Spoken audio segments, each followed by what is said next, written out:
Tonight on Let's Talk, first we're gonna get zen with yoga instructor Collen. Then we'll sit down and face the bullying epidemic head on with Josh.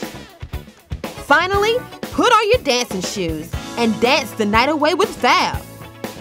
All on Let's Talk.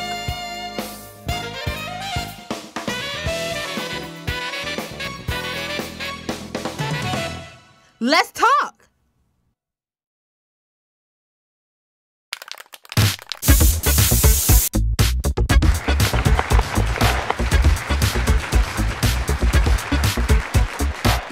Going to school can be a stressful time for teenagers. You know, there's homework, grades, a lot of pressure, and finishing projects on time. So, what can young adults do to help release some of the stress? My guest, Collen, a student and yoga teacher at SCAD Atlanta, is here to tell us how we can benefit from yoga during a stressful time. How are you doing, Collen? I'm good. How are you? I am perfect, but I do have a question. What is yoga? What is yoga? Yoga began thousands of years ago in India, and it was a way to unite the body and the mind to help relax. Oh, so we're connecting the mind and the body as one, so it's like all together. Absolutely. Okay, cool. So how can we benefit from yoga? There are several benefits, especially for teenagers. It's a great way to relax before a test. Oh, that's good. Even if you're tired, it's a great way to energize yourself. Okay. Okay. So so it's a way for, that's good, because actually during tests sometimes I used to freeze up and I'd be so intense and just go all over the place, and well, that's a whole nother story. So what are some of the terms and definitions that's used in the transcript? All right, well, I'll start with yoga. And yoga literally means to unite, which is what we were just talking about uniting the body and the soul, and being able for it to all move as one. Okay. The next is namaste. Namaste. Yes, which means I bow to you. And you generally say it at the end of the practice, and it's the highest form of respect that you can get from a teacher. Namaste. So how do you do namaste? Namaste, you bring your hands to your heart chakra. Chakra. Yes, and chakra is another Sanskrit word, and it's the terminology for the 7 points on your body for which energy is distributed. Oh, would you all like to learn how to do namaste with me? Okay, so we bring our hands to our chest, right? Okay. And bow. Namaste. Oh, that's simple. Can we do it again? Really, absolutely. Okay, let's do it again. Ready? Namaste. Namaste. That was fun. You got it? Okay, so what are some other terms? You got namaste. Yeah, and the very last one is called asana. And that is the term for yoga positions. Okay. So asana, well, can you show me some, like a simple yoga Absolutely, move? Yeah.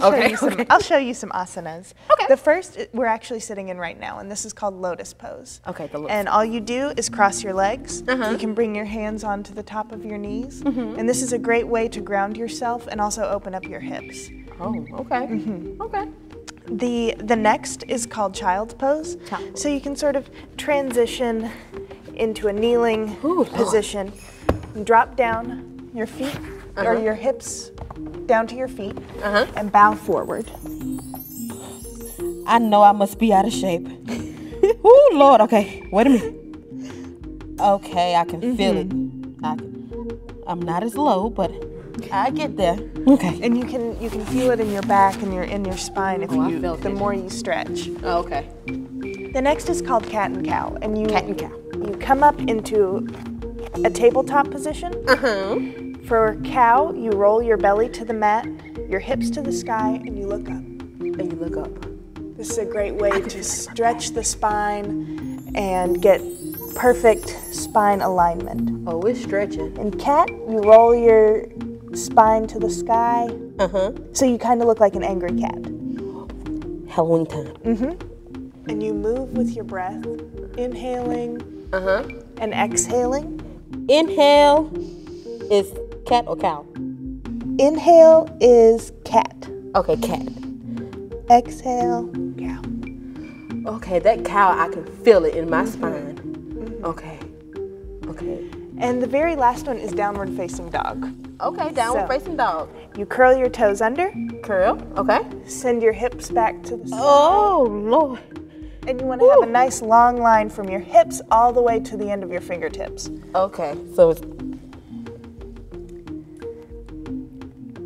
I can feel it in my calf muscles. Yeah, and this is a great stretch for runners. So if any of you all are runners, it's a great stretch to loosen up your calves.